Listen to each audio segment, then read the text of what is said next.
नमस्कार दोस्तों, स्वागत है आपका यूट्यूब चैनल एबी टेक में। दोस्तों, इस वीडियो में हम बात कर रहे हैं उत्तर प्रदेश माध्यमिक शिक्षा सेवा चयन बोर्ड द्वारा जारी संशोधित टीजीटी विज्ञापन के बारे में।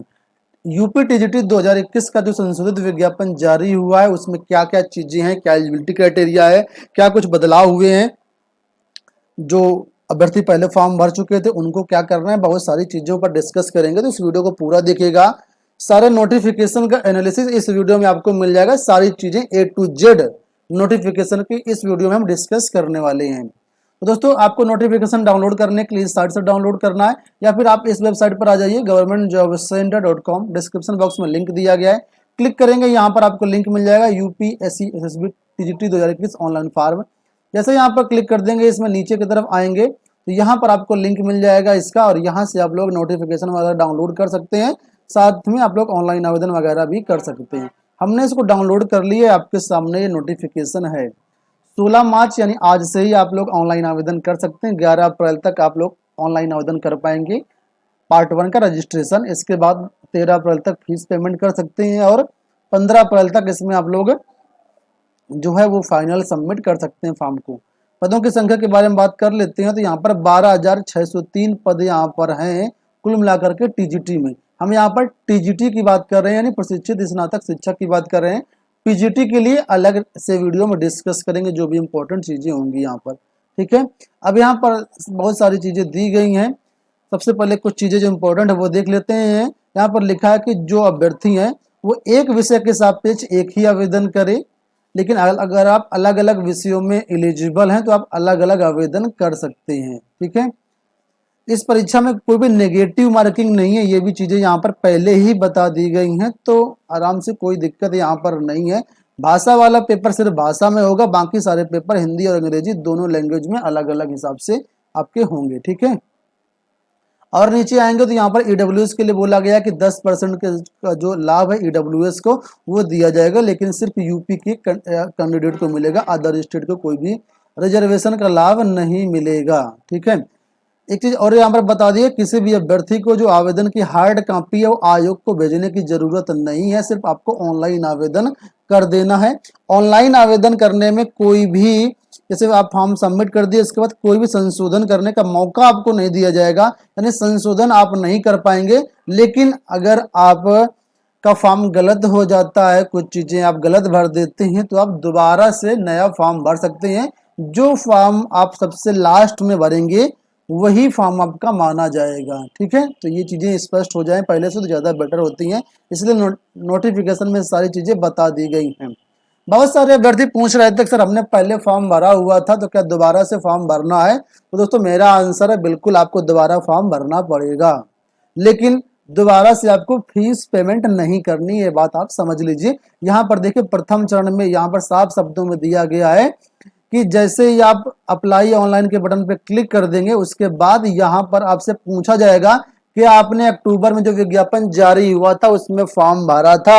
अगर आपने यस किया वहां पर तो आपसे रजिस्ट्रेशन नंबर मांगा जाएगा और कुछ डिटेल्स मांगी जाएंगी।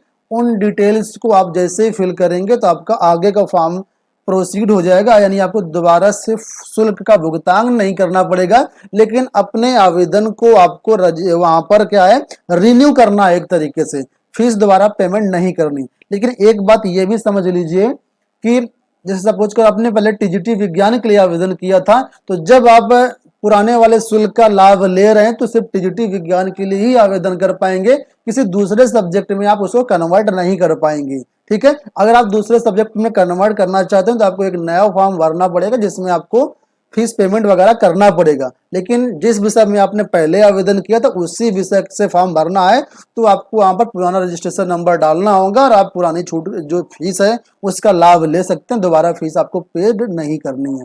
ये सारी डिटेल्स दी गई हैं। मैं अगले वीडियो में आपको लाइव दिखाऊंगा कि कैसे आप एक फ्रेश फॉर्म भर पाएंगे और कैसे आप जो लोग आवेदन कर दिए थे कैसे वो दोबारा से अपना शुल्क जो है उसका लाभ लेकर के नया फॉर्म भरना है। सारी चीजें आपको हमारे चैनल के माध्यम से बताए जाएंगे और थोड़ा सा आप लोग इंतजार करिए। बहुत सारे वीडियो हैं, धीरे धीरे करके सारे वीडियो आपको मिल जाएंगे। आप लोग जल्दबाजी मत करिएगा, नहीं तो जल्दबाजी में बहुत सारी गलतियां होती हैं, तो ये सब चीजों पर आप लोग ध्यान दीजिएगा। अगर आप अपने मन से फॉर्म भर पा रहे हैं तो कोई दिक्कत नहीं है, आप भर सकते हैं। ठीक है, फीस पेमेंट के वगैरह के बारे में यहाँ पर बताया गया। फीस वही है जो पहले से थी, फिर भी जो लोग नए हैं वो देख लीजिए। जनरल के लिए 750 रुपये है, ओबीसी के लिए 750 रुपये है, ईडब्ल्यूएस के लिए 450 रुपये है, एससी के लिए 450 है, यानी ईडब्ल्यूएस और एससी के लिए बराबर शुल्क है। एसटी के लिए 250 रुपये, जितनी महिलाएं हैं उनके लिए अपनी कैटेगरी के अनुसार शुल्क का भुगतान करना है, और जितने भी विकलांग हैं पीएच अभ्यर्थी हैं उनके लिए मूल श्रेणी के निर्धारित जो शुल्क है उसका आधा भुगतान करना पड़ेगा। और स्वतंत्रता संग्राम सेनानी भूतपूर्व सैनिक को उनकी जो मूल कैटेगरी है उसके अनुसार फीस पेमेंट करना है। फीस आप लोग ऑनलाइन ऑफलाइन दोनों तरीके से पेड कर पाएंगे, ठीक है। अब यहाँ पर देखिए फोटो वगैरह के बारे में बता दिया, कैसी कैसी फोटो होना चाहिए। फोटो को लेकर के बहुत सारे प्रश्न आते रहते हैं, तो यहाँ पर सारे इंस्ट्रक्शंस दिए गए हैं, ठीक है, कि फोटो कैसी होनी चाहिए। फोटो में आपका चेहरा साफ दिखना चाहिए, फोटो जो लगभग 70% भाग में आपका चेहरा होना चाहिए, फोटो बहुत दूर से खींची ना गई हो, ठीक है। फोटो का साइज क्या होना चाहिए, तो रंगीन फोटो आपका होना चाहिए, और 3.5 बाई 4.5 का जो साइज है उसमें होना चाहिए। साइन का भी साइज दिया गया है, और ये मानक दिए गए, इन मानकों के अनुरूप आपका फोटो होना चाहिए। जो फोटो है उसका जो बैकग्राउंड है वो आपकी या तो सफेद हो या फिर हल्के ग्रे रंग का होना चाहिए। निर्धारित जो प्रारूप मांगा गया उसी प्रारूप में आप फोटो लगाएंगे तो ज्यादा सही रहेगा, ठीक है। इसके बाद नीचे आएंगे दोस्तों, यहाँ पर आयु के बारे में बता दिया गया कि जो आयु की आपकी काउंटिंग की जाएगी एज की, वो 1 जुलाई 2021 से की जाएगी। कम से कम 21 वर्ष आपकी एज होना चाहिए, और अधिकतम वो 60 वर्ष से कम होनी चाहिए, 60 वर्ष से ज्यादा नहीं होनी चाहिए। और आर्ता के बारे में बता दिया गया कि आवेदन प्राप्त करने की अंतिम तिथि तक आपकी निर्धारित आर्ता मानी जाएगी, यानी जो जिस दिन आवेदन की लास्ट डेट है उस दिन आपके पास सारे डॉक्यूमेंट, सारे मार्कशीट, सारे जो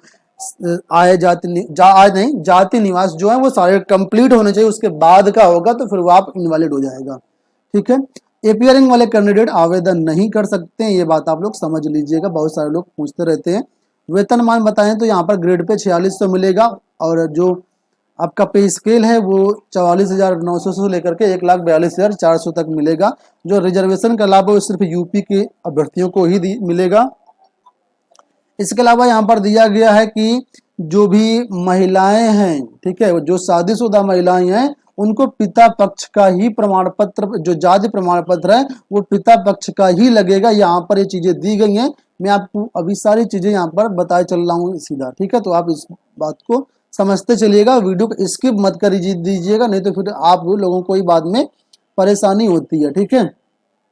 अब बात कर लेते हैं यहाँ पर परीक्षा पैटर्न को लेकर के। तो देखिए यहाँ पर बताया गया परीक्षा के पैटर्न में कि लिखित परीक्षा दोस्तों जो होगी वो यहाँ पर आपकी 500 अंकों की होगी। बहुविकल्पी प्रश्न होंगे, एक प्रश्न जो होगा वो 4 नंबर का होगा, और कुल मिलाकर के 125 प्रश्न होंगे। सभी प्रश्न अनिवार्य होंगे, नेगेटिव मार्किंग नहीं होगी, सिर्फ सब्जेक्ट के क्वेश्चंस पूछे जाएंगे। 500 नंबर का एक लिखित परीक्षा का पेपर होगा, ठीक है। आ गई बात समझ में। और 2 घंटे आपको समय दिया जाएगा, और इसकी पूरी टेस्ट सीरीज हमारे टेस्ट सीरीज ऐप के माध्यम से आपको मिल जाएगी। एबीटेक ऑनलाइन टेस्ट सीरीज हमारा ऐप है, उसको आप लोग डाउनलोड कर लीजिएगा। टीजीटी पीजीटी के सभी विषयों की टेस्ट सीरीज वहां पर अवेलेबल करा दी जाएगी, ठीक है। अब यहाँ पर बात कर लेते हैं हम लोग तदर्थ शिक्षकों को लेकर के। तो दोस्तों यहाँ पर लिखा है कि तदर्थ शिक्षकों को 1 साल का 1.5 अंक मिलेगा सेवा पर, और अधिकतम 30 अंक मिलेंगे, यानी 20 साल का उनको 30 अंक मिल जाएगा। अब यहाँ पर बोला गया है कि तदर्थ शिक्षकों द्वारा जो ये अधिभार अंक होंगे वो उनकी मेरिट में जोड़ दिया जाएगा। मेरिट किसी भी हाल में 500 से ज्यादा नहीं होगी, ठीक है, यानी 500 नंबर का ही मेरिट बनेगा। फाइनल मेरिट कैसे बनेगी, नॉर्मल के लिए और फ्रेश के लिए भी। तो देखिए लिखा है लिखित परीक्षा के आधार पर अभ्यर्थियों द्वारा प्राप्त अंकों, यानी अभ्यर्थी जितना लिखित परीक्षा में अंक प्राप्त करेगा, जो फ्रेश अभ्यर्थी है वो अंक, तथा तदर्थ जो शिक्षक होंगे उनके लिए लिखित परीक्षा में जितने अंक मिलेंगे उनको वो अंक। लिखित परीक्षा दोनों की एक जैसी ही होगी, एक जैसे मार्किंग भी होगी इस बार, ठीक है। और जितना सेवा अधिभार मिलेगा उसको जोड़ दिया जाएगा, और उसके आधार पर यहाँ पर मेरिट बनाई जाएगी फाइनल, ठीक है। कॉलेज आवंटन आप लोग जानते हैं बाद में होता है। और यहाँ पर कुछ चीजें और दी गई हैं, इनको भी देख लेते हैं। हाँ, संगीत विषय के लिए बोला गया है कि जो संगीत विषय वाला अभ्यर्थी है, जो बालक है, वो महिलाओं वाले में आवेदन कर सकता है, लेकिन नेत्रहीन होना चाहिए। नेत्रहीन बालक जो है, जो पुरुष अभ्यर्थी है, वो महिलाओं वाले में आवेदन कर सकता है। बाकी कोई भी पुरुष अभ्यर्थी है वो महिला वर्ग में आवेदन नहीं कर पाएंगे। लेकिन जितने भी बालिकाएं हैं, बालिकाएं वो स्वतंत्र हैं, चाहे बालक वर्ग में आवेदन करें या बालिका वर्ग में आवेदन करें, कोई भी एक वर्ग में आवेदन कर सकती हैं। ध्यान रहे, सिर्फ एक वर्ग में, या तो बालक वर्ग में या बालिका वर्ग में, दोनों वर्गों में साथ साथ आवेदन नहीं कर पाएंगे। एक वर्ग में आप कर सकते हैं, चाहे तो बालिका वर्ग में चाहे तो बालक वर्ग में। ठीक है। अच्छा, यहाँ पर देख सकते हैं जो मैंने चीज बताई थी कि एक प्रत्येक जो अभ्यर्थी है वो एक ही विषय का आवेदन करेगा, लेकिन अगर उसके आवेदन गलत हो जाते हैं तो फिर वो दोबारा भी आवेदन कर सकता है। पिछले वाले सारे जो है वो निरस्त माने हो जाएंगे और लास्ट वाला जो है वो मान्य करार करा जाएगा। ठीक है। परीक्षाएं जो होगी अलग अलग डेट में होगी। बेसिकली परीक्षाएं जो होती हैं 2 दिन इसकी करवाई जाती हैं। ठीक है। यहाँ पर कुछ चीजें और हैं। अच्छा, हाई स्कूल के अनुसार डेट ऑफ बर्थ आपकी मान्य होगी। जो आपकी डेट ऑफ बर्थ के लिए प्रूफ मांगना जाएगा वो हाई स्कूल का ही सर्टिफिकेट माना जाएगा। तो जो आपके हाई स्कूल के सर्टिफिकेट हो उसी के अनुसार डेट ऑफ बर्थ भरिएगा। दूसरा कोई प्रमाण पत्र के अनुसार डेट ऑफ बर्थ आपको नहीं भरनी है। ठीक है। यहाँ पर देख सकते हैं लिखा है कि महिला अभ्यर्थियों के लिए जो बोला गया है कि जो महिला अभ्यर्थी हैं उनको पिता पक्ष से निर्गत प्रमाण पत्र उनका मान्य होगा। तो ये बात आप लोग ध्यान रख लीजिएगा, महिलाएं पिता पक्ष से ही निर्गत जाति प्रमाण पत्र लगाएं। यहाँ पर दोस्तों बोला गया है पदों की संख्या के बारे में। हिंदी के, गणित के, गृह विज्ञान, उर्दू, इंग्लिश, कला, सामाजिक विज्ञान, सिलाई, संस्कृत विज्ञान, जीव विज्ञान, वाणिज्य, कृषि, शारीरिक शिक्षा, संगीत वर्धन, संगीत गायन, 16 विषयों पर भर्तियां हो रही हैं। कैटेगरी वाइज पदों की संख्या यहाँ पर आपको दी गई है। इस बार जीव विज्ञान को भी जोड़ लिया गया है और कैटेगरी वाइज यहाँ पर वैकेंसी दी गई। आपका जो चयन होगा सिर्फ आपकी कैटेगरी में ही होगा। लेकिन जो अभ्यर्थी हैं, जो ऐसे अभ्यर्थी हैं जिनकी मेरिट जनरल से ज्यादा जाती है तो फिर जनरल में काउंट कर लिए जाएंगे। ठीक है। बाकी का जो चयन है वो रिजर्व कैटेगरी, लेकिन जिसका मार्क्स ज़्यादा होते हैं, मेरिट ज़्यादा होती है तो फिर जनरल में काउंट हो जाएगा। वो उसको वहाँ पर जनरल में ही काउंट किया जाएगा और जो कॉलेज होगा, कॉलेज आवंटन होगा वो भी जनरल की सीटों से ही होगा। ठीक है। यहाँ पर बालिका वर्ग के पदों की संख्या दी गई। बालिका वर्ग में पदों की संख्या थोड़ा सा कम होती है। तो यहाँ पर देख सकते हैं, आप देख लीजिएगा जो महिलाएं हैं कि आपको बालक वर्ग में आवेदन करना है या बालिका वर्ग में आवेदन करना है। जहां पर आपको अच्छा लगे वहां पर आवेदन कर सकते हैं। एलिजिबिलिटी क्राइटेरिया के बारे में यहाँ पर साफ शब्दों में दिया गया है कि आपका संबंधित विषय में ग्रेजुएशन होना चाहिए, साथ में बीएड हो या एलटी हो। ठीक है। जो अनिवार्य अर्थता है ये आपके पास कंपलसरी अर्थता बोला गया, लेकिन जो लास्ट में वरीमान अर्थता है ये वरीमान आपको नहीं देखना। अगर आपके पास है तो आप लोग मेंशन जरूर करिएगा फॉर्म भरते समय, लेकिन नहीं है तो कोई दिक्कत वाली फॉर्म बात नहीं है। जब कभी दो अभ्यर्थियों के मार्क्स समान हो जाते हैं तब उस केस में इन अभ्यर्थियों को वरीयता दी जाएगी। अभी तक वेटेज मिलता था, लेकिन इस बार से टीजीटी में वेटेज तो कुछ मिलना नहीं है। हालांकि टीजीटी में आपको फायदा रहेगा तो आप लोग यहाँ पर लगाएगा जरूर। अगर आपके पास पीएचडी या एमएड है तो आप फॉर्म भरते समय मेंशन कर दीजिएगा। बाकी ये यहाँ पर एलिजिबिलिटी क्राइटेरिया दी गई है। टीजीटी के नॉर्मल ग्रेजुएशन होना चाहिए प्लस बीएड होना चाहिए। डीएलएड वाले यहाँ पर आवेदन नहीं कर पाएंगे टीजीटी के लिए, समझ लीजिएगा। ठीक है। बाकी हिंदी के लिए जैसे कुछ सब्जेक्ट कॉम्बिनेशन भी मांगा गया तो आप लोग जानते होंगे, इसके लिए हमने अपने चैनल पर अलग से वीडियो बनाए हैं। उन वीडियो को आप लोग देख सकते हैं जिसमें हमने हिंदी के लिए और जो गृह विज्ञान है जिसमें कन्फ्यूजन रहता है, जिसमें सब्जेक्ट कॉम्बिनेशन वगैरह मांगा जाता है, उसके लिए अलग से वीडियो हैं, आप उनको देखिएगा। ठीक है।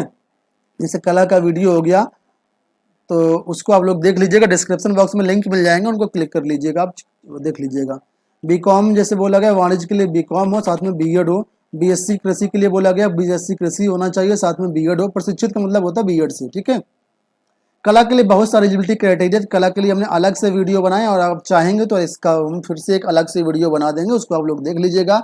कला में बीएड की जरूरत नहीं होती है। ठीक है। इसी तरह से शारीरिक शिक्षा के बारे में यहाँ पर बोला गया, शारीरिक शिक्षा के बारे में इसको भी आप लोग देख लीजिए या सामने लिखा है आप पढ़ सकते हैं। कोई दिक्कत हो तो डिस्क्रिप्शन बॉक्स में हमारे टेलीग्राम चैनल का लिंक दिया गया, उसको भी आप लोग वहाँ पर ज्वाइन कर सकते हैं और कोई क्वेरी हो तो वहाँ पर उसका शंका समाधान कर सकते हैं। भौतिक विज्ञान के लिए बोला गया भौतिक तथा रसायन के साथ बीएससी, संगीत वादन, संगीत गायन। और इसके बाद यहाँ पर सामाजिक विज्ञान में बड़ा कन्फ्यूजन होता है तो देख लीजिए ये 4 विषय हैं, इतिहास, राजनीति शास्त्र, भूगोल, अर्थशास्त्र। इन चारों विषयों में से कोई भी 2 विषय आपने ग्रेजुएशन में पढ़े हैं तो आप एलिजिबल हैं, आप आवेदन कर सकते हैं, साथ में बीएड हो। जीव विज्ञान के लिए बोला गया जीव विज्ञान सी आपका बीएससी होना चाहिए, यानी जंतु विज्ञान तथा वनस्पति विज्ञान के साथ आपका बीएससी हो और बीएड हो तो आप आवेदन कर सकते हैं। कुछ यहाँ पर ये विकलांग अभ्यर्थियों के लिए बोला गया है उनके बारे में, तो इसको अभी आप लोग देख लीजिएगा। जो विकलांग अभ्यर्थी हैं, हालांकि ज़्यादा काम की चीज़ नहीं है, फिर भी देख लीजिएगा आपको लगता है तो ये हो गया दोस्तों सारी डिटेल्स, इन सारी चीज़ें हमने डिस्कस कर ली A to Z। परीक्षा के बारे में बात कर लेते हैं। तो परीक्षा के बारे में साफ शब्दों में यहाँ पर बताया गया कि परीक्षा की तिथि बाद में जारी की जाएगी, संभवतः जून या जुलाई में आपकी परीक्षा होगी। जब भी परीक्षा होगी हमारे चैनल के माध्यम से सारी अपडेट मिल जाएगी। ये नोटिफिकेशन आप लोग यहाँ से डाउनलोड कर सकते हैं। डिस्क्रिप्शन बॉक्स में टेलीग्राम चैनल का लिंक और इस वेबसाइट का भी लिंक दिया गया है। इस वेबसाइट पर आकर के आप लोग ऑनलाइन आवेदन फॉर्म भर सकते हैं। यहाँ पर ऑनलाइन आवेदन फॉर्म का लिंक दिया गया है, यहाँ पर क्लिक कर देंगे आप इस पेज पर आ जाएंगे। यहाँ पर click here to apply online पर क्लिक कर देना। यहाँ पर आपके पास एक नया पेज ओपन हो जाएगा, ठीक है। तो कोई दिक्कत नहीं, फॉर्म भर सकते हैं। बाकी अलग से डिटेल वीडियो आएगा, उसको देख करके आप फॉर्म भर दीजिएगा, जल्दबाजी मत करिएगा। इस वीडियो में इतना ही, धन्यवाद।